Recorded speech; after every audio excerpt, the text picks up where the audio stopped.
nuôi thế đâu này lẹ nuôi cho tiệt hơi bông bông chút nè hãy đặt xe shit to shit đó rồi mà đó ba đây mà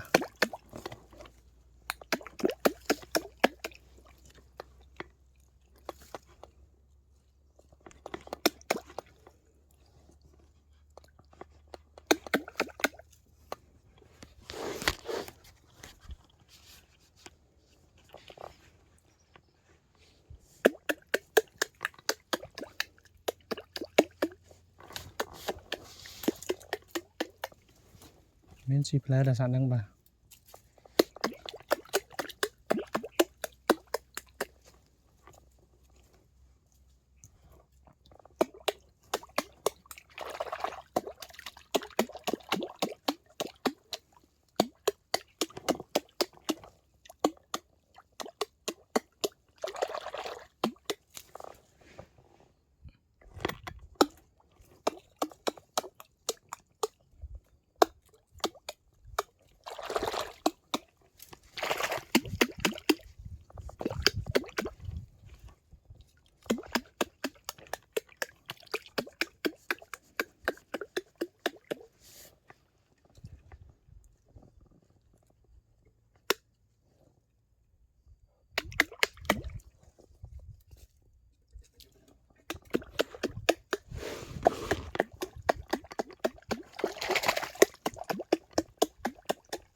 lòng xa đó thì bị lòng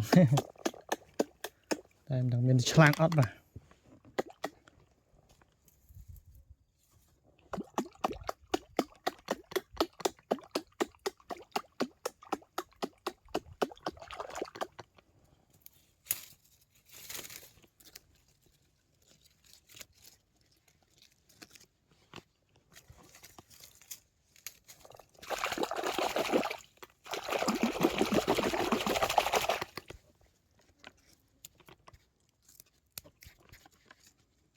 sắp tới vô vào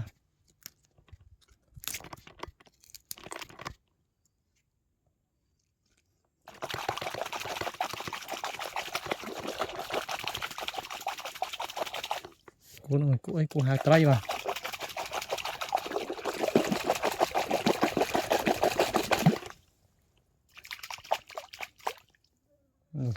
nụ xí ấy dạ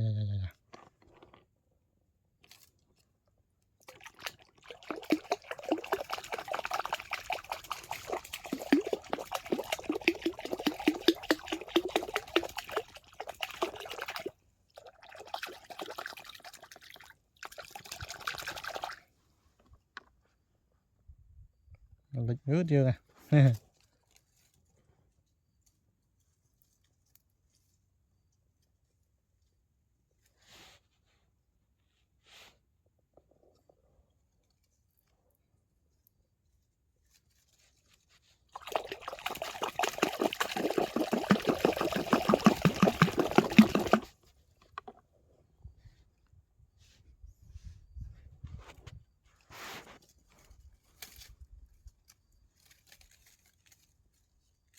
ôi nó treo rồi